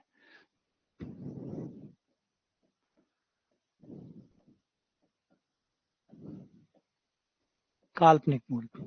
अगर ये माइनस का हो गया, इसे हिंदी में बहुत अच्छा नाम है इसका, विवेचक। विवेचक, विवेचक होता है जो डिफ्रेंशिएट करता है, जो अंतर पैदा करता है। विवेचक है ना, बहुत सुंदर नाम है, आपने केमिस्ट्री में भी नाम सुनते हैं, विवेचक। विवेचक। इंग्लिश वाला भी देखो, डिस्क्रिमिनेटर। डिस्क्रिमिनेटर तो डिस्क्रिमिनेट करता है कि भाई वास्तविक है, काल्पनिक है, ये वाले हैं, वो वाले हैं, वो वाले हैं, नहीं ये वाले हैं, कौन से वाले हैं ये बताता है। तो ये हो गया, माइनस का आ गया मतलब आयटा आ जाएगा, आयटा आ जाएगा मतलब काल्पनिक हो गए। 0 से बड़ा या 0 के बराबर आ गया मतलब वास्तविक आ गया। अब वास्तविक में भी 2 चीजें हो सकते हैं, वास्तविक में भी 2 चीजें हो सकती है, कि वास्तविक में भी बराबर है या अलग अलग है। वास्तविक तो है, लेकिन वास्तविक में भी क्या है, असमान है या समान है? समान है या असमान है? तो समान होंगे। अगर b² - 4ac 0 आ गया, क्योंकि इसके 0 आते ही ये प्लस माइनस का चिन्ह बेकार हो जाएगा, और ये प्लस माइनस का चिन्ह बेकार होते ही, प्लस माइनस का चिन्ह बेकार होते ही एक ही मूल आएगा, वही 2 बार आ जाएगा, क्योंकि ये 0 हो गया, ये 0 हो गया मतलब प्लस माइनस बेकार, क्योंकि 0 के अलावा कोई भी नंबर होगा तो +2 -2 में अंतर होता है। 0 प्लस का 0 और माइनस का 0, 0 तो 0 ही होता है, ना उसके जोड़ने का फर्क पड़ता है ना घटाने का फर्क पड़ता है। तो अगर ये 0 हो गया तो ये प्लस माइनस खत्म हो गया, और प्लस माइनस खत्म हो गया इसका मतलब एक ही मूल आएगा, मूल एक आएगा, वही मूल 2 बार आएगा, उसी को 2 बार काउंट करेंगे। तो समान मूल। 0 नहीं आया मतलब 0 से बड़ा आया, माइनस का आते तो काल्पनिक हो जाएगा। तो असमान होंगे जब b² - 4ac 0 से बड़ा हो जाएगा। ठीक है। अब अब एक चीज और है कि मूल परिमेय होंगे या अपरिमेय होंगे। परिमेय अपरिमेय मतलब अंडर रूट वाले होंगे या बिना अंडर रूट वाले होंगे। अंडर रूट वाले बिना अंडर रूट वाले, देखो ये चीज अगर अंडर रूट से बाहर आ गई, ये चीज अगर अंडर रूट से बाहर आ गई तो परिमेय, और ये चीज अगर अंडर रूट के अंदर रह गई तो अंडर रूट भी रह गया, और अंडर रूट रह गया तो अपरिमेय। तो परिमेय और अपरिमेय, और परिमेय यानी रैशनल, इरेशनल, रैशनल और इरेशनल। मूल परिमेय है या नहीं है, मतलब मूलों में अंडर रूट आएंगे या नहीं आएंगे। परिमेय मतलब अंडर रूट नहीं आएंगे, अपरिमेय इरेशनल मतलब अंडर रूट आएंगे। तो सोच सकते हो अंडर रूट कब आएंगे और कब नहीं आएंगे। जब b² - ac, b² - 4ac पूर्ण वर्ग हो, मतलब होल स्क्वायर हो, होल स्क्वायर हो तो अंडर रूट से बाहर आ जाएगा, अंडर रूट सदा के लिए चला जाएगा। और जब पूर्ण वर्ग नहीं होगा, मतलब ऐसा नंबर होगा जैसे 3 है, 5 है, 7 है, 6 है, तो पूर्ण वर्ग नहीं होगा मतलब अंडर रूट बना रहेगा, और अंडर रूट बना रहेगा यानी अपरिमेय मूल आएंगे।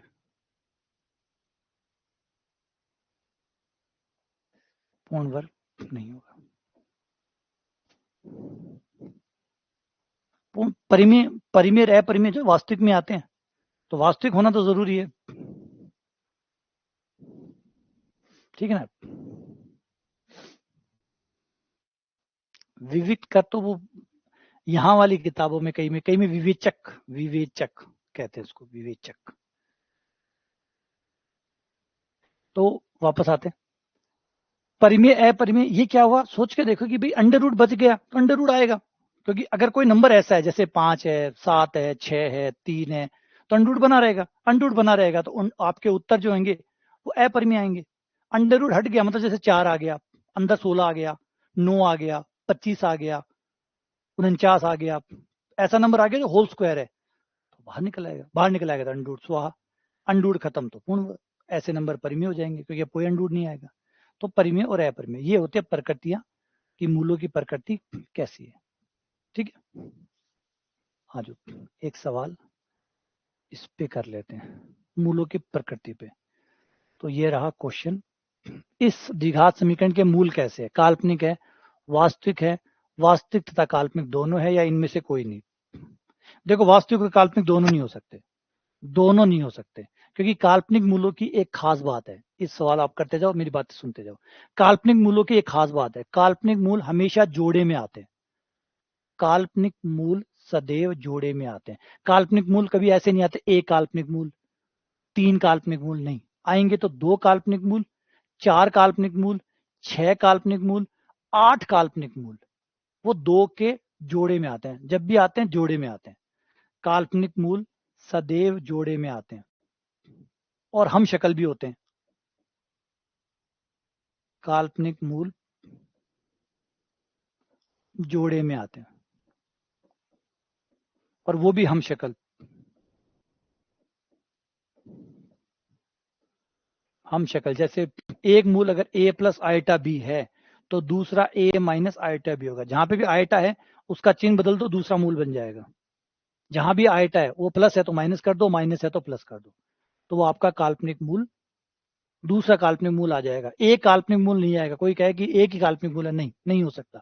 3 काल्पनिक मूल है, नहीं हो सकते। 5 नहीं हो सकते, या तो 2 होंगे, 4 होंगे, 6 होंगे, 8 होंगे, 10 होंगे, 3 1 5 7 नहीं होंगे, ठीक है।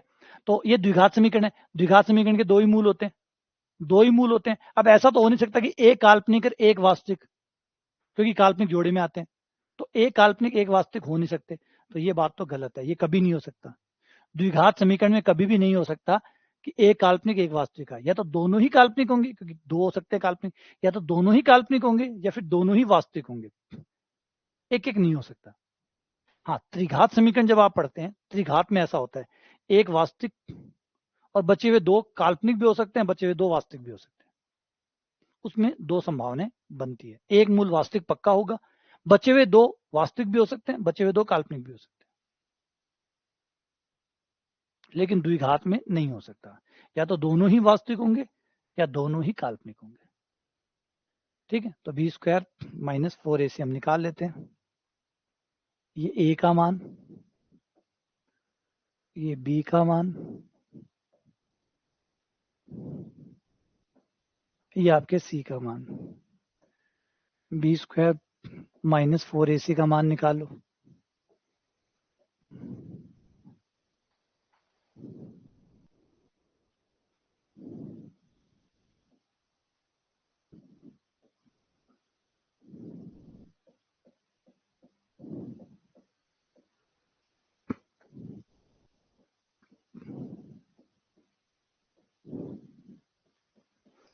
सो आया, जो कि प्लस का आ रहा है, प्लस का आ रहा है इसका मतलब मूल वास्तविक है।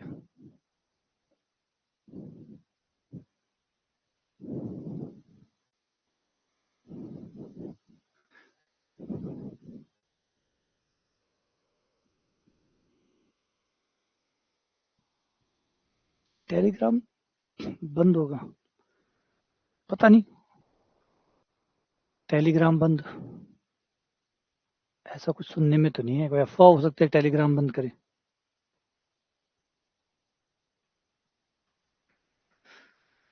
टेलीग्राम पे चल तो रहा है काफी टाइम से, एक विवाद तो टेलीग्राम पे कंटिन्यू ही था कि भाई टेलीग्राम पे काफी जो है कॉपीराइट का जो बहुत ज़्यादा इस्तेमाल होता है, और ये बात सच भी है, इसमें कोई दो राय भी नहीं है।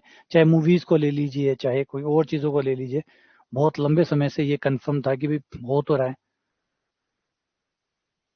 रियल न्यूज़ है। हाँ, तो अगर होगा तो शायद हो सकता है, क्योंकि अच्छा, हाँ, हो सकता है क्योंकि उसमें मैं पहले से ही रहा था। टेलीग्राम का सीईओ गिरफ्तार हुआ है।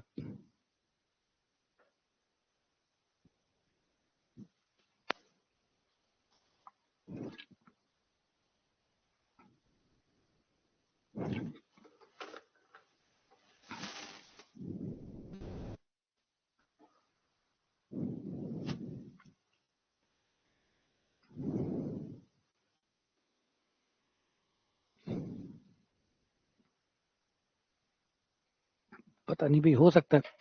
तो आप व्हाट्सएप ग्रुप ज्वाइन कर लीजिए, क्या दिक्कत है, व्हाट्सएप भी तो चैनल होते ही हैं, व्हाट्सएप ने भी तो चैनल बना दिए, तो व्हाट्सएप चैनल ज्वाइन कर लीजिए, कुछ और आ जाएगा, हमारे लिए चिंता ना करो।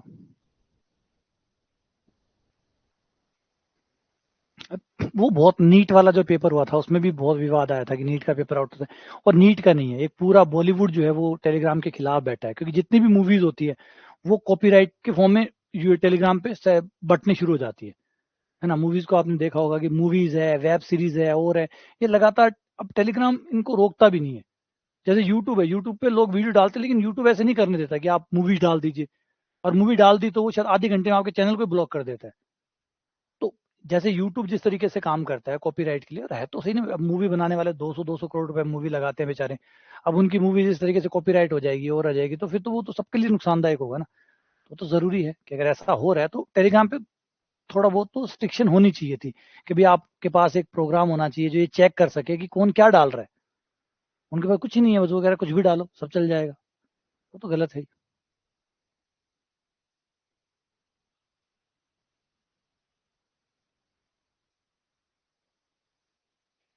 उसके बारे में नहीं पता मुझे अभी।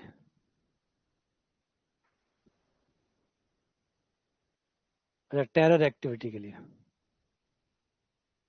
हाँ, आपने लिए तो क्यों ना क्यों हो, जैसी चिंता ना करो, बाकी काम चला ले छापा यही काम અહીંયા भी काम चला ले छे।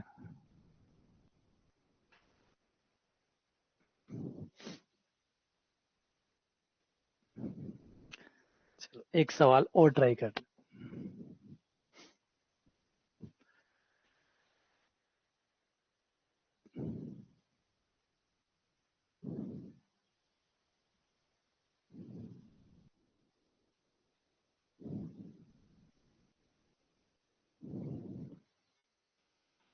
अगला क्वेश्चन, ए बी सी समांतर श्रेणी। ओवर थिंकिंग का सबसे अच्छा रास्ता ये है कि काम में लगे रहो, बिजी रहो, जितना बिजी अपने आप को रख सकते हो उतना रखो, क्योंकि जब आप काम करते रहते हैं तो चीजें, काम की चीजें ज्यादा आती है। काम कर रहे हो तो काम की चीजें ज्यादा आएंगी, और काम की चीजें ज्यादा आएंगी तो ओवर थिंकिंग अपने आप खत्म हो जाएगी। जब भी खाली रहोगे, खाली जगह, दिमाग में आइडियाज आएंगे, आइडियाज आएंगे तो ओवर थिंकिंग होगी। तो अपने आप को खाली मत छोड़े, कुछ दिन के लिए एटलीस्ट, महीने भर, 1.5 महीने, 2 महीने ये अभ्यास करें कि अपने आप को व्यस्त रखें। जितना आप व्यस्त रहेंगे उतना ओवर थिंकिंग कम होती जाएगी। ओवर थिंकिंग इंपॉर्टेंट है जब आप खाली होते हैं, जैसे कल एग्जाम्पल है, कल शाम की बात है, कल शाम को, कल सुबह क्लासेस व्लासेस हो गई थी, कल शाम को मैं खाली था, है ना, शाम को जाना था कि जन्माष्टमी है जाना है, तो कल शाम को मैं थोड़ी देर के 2-3 घंटे खाली था, तो मैंने खुद ने महसूस किया कि ओवर थिंकिंग होने लगी। मैं ज्यादा सोच रहा हूँ फालतू चीजों के बारे में, मैंने कहा यार ये तो गलत बात है, खाली रहे यार, ठीक है, इससे अच्छा क्लास शेड्यूल कर देता। फिर मैंने सोचा नहीं यार, आज जन्माष्टमी है, बच्चे सोचेंगे, आज भी क्लास लगा ली, फिर एक दिमाग में आ गया था क्लास ले लेते हैं, छोड़ो, ओवर थिंकिंग होगी, इससे अच्छा क्लास ले लेता हूँ। तो वही एक काम किया करो, जब भी कभी ओवर थिंकिंग आए तो कुछ ना कुछ करने लग जाओ, बिजी हो जाओ। खाली रहोगे तो चाहे कितना ही, कोई भी आदमी क्यों ना हो, किसी भी आदमी, कल्पना करो, ओवर थिंकिंग में लोग जाते ही जाते हैं, खाली हुए ओवर थिंकिंग आई, और बिजी रहोगे तो चीजें आएंगी नहीं। अब ये क्वेश्चन कह रहा है कि एबीसी समांतर श्रेणी में है, ठीक है। अगर एबीसी समांतर श्रेणी में है, इसका मतलब बी जो है वो ए प्लस सी बटा 2 के बराबर होगा, ये हमें दिया हुआ है। अब ये पूछ रहा है कि बताओ इसके मूल कैसे हैं, इस समीकरण के मूल कैसे हैं। तो इस समीकरण में ध्यान देना, ए की जगह ए है, ए की जगह ए ही है, बी की जगह 2 बी है ना, बी की जगह 2 बी है, सी की जगह सी है।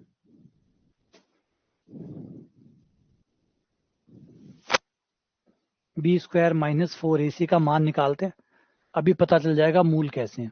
तो B square minus 4ac, B का मान 2b, 4, ए का मान 1, सी का मान c, 2b का मान यहां से रख दो, 2b बराबर है a प्लस सी, 2b बराबर a प्लस सी। तो ये आ गया a प्लस सी का स्क्वायर माइनस 4ac, खोलने पर a square plus C square plus 2ac minus 4ac, a square plus C square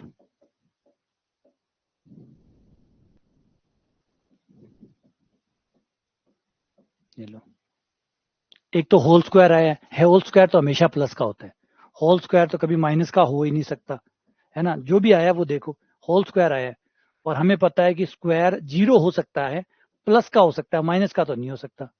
ये 0 हो सकता है, प्लस का हो सकता है, माइनस का, और ये स्क्वायर में आया है, इसका मतलब परिमेय भी है, परिमेय भी है।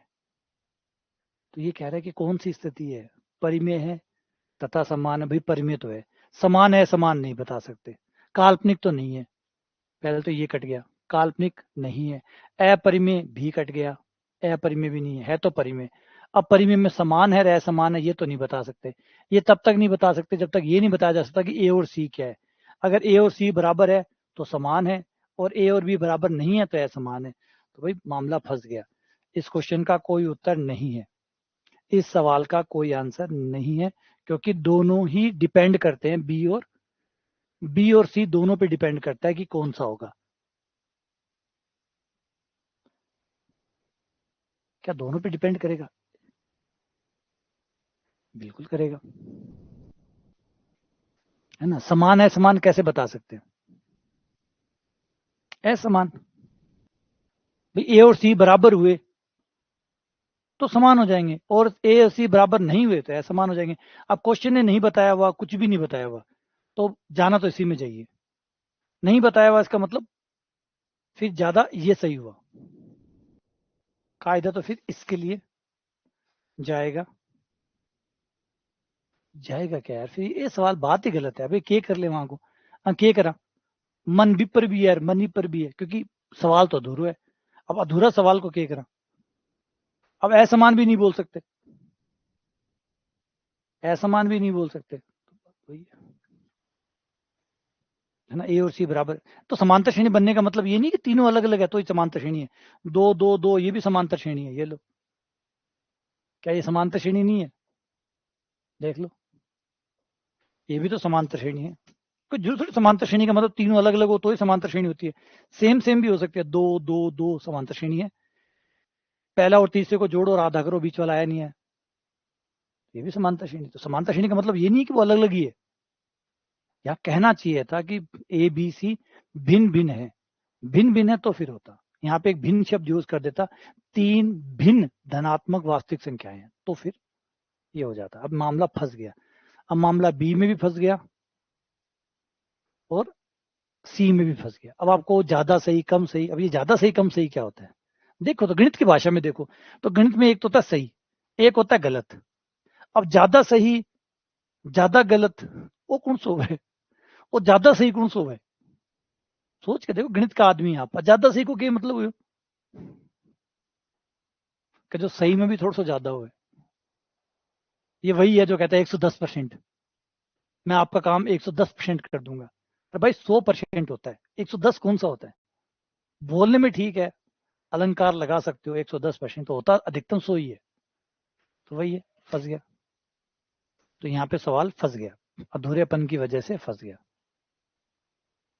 ठीक है।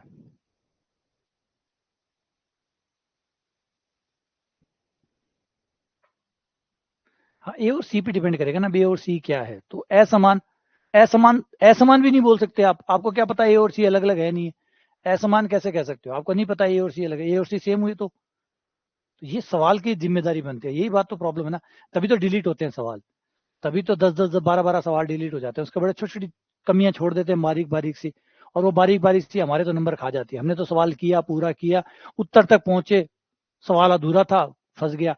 अब हमारा तो गए 2 मिनट, 1 मिनट 1.5 मिनट जो भी लगा वो तो गया, क्वेश्चन डिलीट होगा, डिलीट हो गए, मेरे तो 1.5 मिनट गए ना, क्वेश्चन डिलीट होगा ना, नंबर थोड़ी, समय थोड़ी वापस दे देंगे कि ये लो 1.5 मिनट तुम्हारा वापस रखो, है ना। यूपीआई थोड़ी फेल होगी तो पाछा खत्म पीछा जैसी, है ना। पेमेंट फेल हो गया, आपके खाते में पैसे आ गए, ये लो इतने फेल हुए, ये वापस खाते में लो। 1.5 मिनट गया भाई, 1.5 मिनट तो थोड़ी पाछा कोई देवे, मैं तो गया। तो गलत सवाल बनाने से कितनी नुकसान हुआ है बात देखो। प्रैक्टिस के लिए बस यही करने हैं आपको, कुछ नहीं करना, कोई प्रैक्टिस वैक्टिस नहीं, सवाल पढ़े आपके पास, आरपीएससी 1.0 पढ़िए, ज्यादा सवाल निकाल लें, आरपीएससी 1.0 के निकालो, 2.0 के निकालो, उन्हीं सवालों को वो कराए हुए हैं वो निकालो, ये आरपीएससी 3.0 चल रहा है इसको निकालो। कोई भी एक्स्ट्रा करने की जरूरत नहीं है कि जो चीजें पड़ी हुई है उन्हीं को बार बार दोहराओ, बार बार दोहराओ, ऑलरेडी बहुत हो गए हैं सवाल हमारे पास। यहाँ पे अभी जैसे टॉपिक पूरा होगा तो लगभग 70 से 80 सवाल मैं यहाँ पे करवा दूंगा, फिर उसके अलावा टेस्ट पड़े होंगे वो देने हैं, आरपीसी 1.0 2.0 करोगे और सवाल वहां से मिल जाएंगे, फिर एक टॉपिक पे इससे ज्यादा सवाल कितना टाइम मिलेगा आप लोगों को। अभी जैसे क्लासेस 4 हो जाएंगी 5 हो जाएगी, बाद में टाइम ही नहीं मिलेगा। बस चीजों को बार बार दोहराओ, नई चीजें पढ़ने से अच्छा है उन्हीं चीजों को बार बार दोहराओ, तो आपकी स्पीड बढ़ेगी, एक्यूरेसी बढ़ेगी, समझ बढ़ेगी। नए नए सवालों पे खेलते रहोगे तो चाहे खेलते ही रहो, उनका कोई अंत नहीं है। हाँ, टाइम मिले तो आरपीसी 1.0 देखो, आरपीसी 2.0 देखो अगर टाइम मिले तो, लेकिन अभी आपको टाइम इसलिए मिल रहा है कि भी 2 ही दिन हुए हैं क्लास चलते हुए। जैसे जैसे दिन बढ़ेंगे, जैसे जैसे और एक्स्ट्रा क्लासेस ऐड होंगी, उनका पीछे वाले का बोझ आएगा सर पे, तो फिर आपको कोई टाइम नहीं मिलेगा एक्स्ट्रा, अभी मिल रहा है तो इसलिए ज्यादा डिमांड हो रही है कि सर और दो हमें, फिर और दो नहीं, फिर ये होगी जितना है ये कैसे करें, है ना। फिर इसके बाद जब मैं आपकी लाइव क्लासेस लूंगा तब आप लोग मुझे कहेंगे सर जो है वो कैसे पूरा करें, अब ये बताओ, एक्स्ट्रा तो छोड़ो, जो क्लासों में हो गया उसको वापस कैसे पढ़ूं।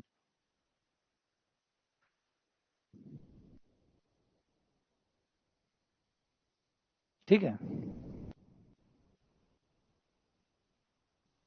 नेट तो देखो चाहिए चाहिए, अब तो पूरे टाइम हम इस पे आ गए हैं तो आपको नेट की तो व्यवस्था रखनी पड़ेगी, नेट की व्यवस्था तो आपको करना ही पड़ेगा। अब दौर ही नेट का है, अगर हम ये सोचे कि इस एज के अंदर नेट की पाबंदियां, तो गलत है।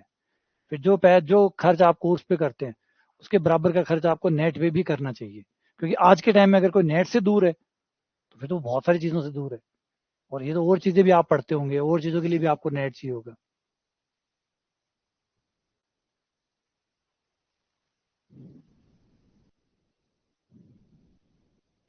चलो मिलते हैं आप लोगों से, आज के लिए इतना ही। देखो ज्यादा जोड़ बाकी मत किया करो कि आप, कोई आपसे आगे है कोई आपसे पीछे है, क्या पता लगता है रोज रोज कौन किसको चेक कर रहा है कि कौन किससे आगे है और कौन किससे पीछे है। आप तो सिर्फ जो चीज कर सकते हो ना, किसी को पीछे तो आप कर नहीं सकते कि किसी को जाके आप कहो चल तू पीछे चल मैं आगे आऊंगा। आप बस एक काम कर सकते हैं, वो है मेहनत। आप मेहनत कर सकते हैं, अपनी मेहनत करते रहिए, बस आप अपना सर्वश्रेष्ठ दीजिए, भगवान अपने आप भला करेगा। आप ये चीजें देखते रहेंगे कि वो आगे चल रहा है वो मुझसे, और बहुत सी कोचिंग है, बहुत से कोचिंग में बहुत लोग पढ़ते हैं, किस किस से कंपटीशन करेंगे, आदमियों से को ढूंढ ढूंढ के कंपटीशन करेंगे क्या। सीधा अपना बेहतर बनो, अपना बेस्ट बनो, यही तरीका है। ये ओवर थिंकिंग है जिसमें फंस जाओगे, और इसका कुछ रास्ता भी नहीं है। हाँ एयर फाइबर लगा सकते हैं, नेट तो अब तो आपको चाहिए ही चाहिए होगा, पढ़ने वाले बच्चों को तो देखो चाहिए, या तो आप वहाँ पे लाइब्रेरी ज्वाइन कर लो, लाइब्रेरी ज्वाइन कर सकते हो, वहाँ पे आपको नेट अच्छा मिल जाएगा, लेकिन नेट तो अब लगेगा। हाँ खुद को जीतो, अपने दिमाग में ये डाल दो कि कोई और है क्या, कोई नहीं है मैं ही हूँ, और मैं सर्वश्रेष्ठ हूँ, और अपने आप को इतना बेहतर बनाऊंगा कि मुझसे आगे कोई हो ही नहीं सकता। ये सबसे बढ़िया साइन है। और ये साइन कि वो उससे आगे है, वो लोग उससे पहले कोर्स करके, कितनों से कंपटीशन करोगे चुन चुन के, इससे अच्छा अपना बेस्ट बनो। 5G फ्री है। हाँ अलग अलग फोल्डर बने पड़े हैं, आप देखेंगे फर्स्ट टाइम लिखा पड़ा है, फर्स्ट टाइम सेकंड टाइम इस तरीके से लिखा हुआ है। खोल के देखो एक बार अपने फोल्डर को खोल के देखो, देखो उसमें क्या क्या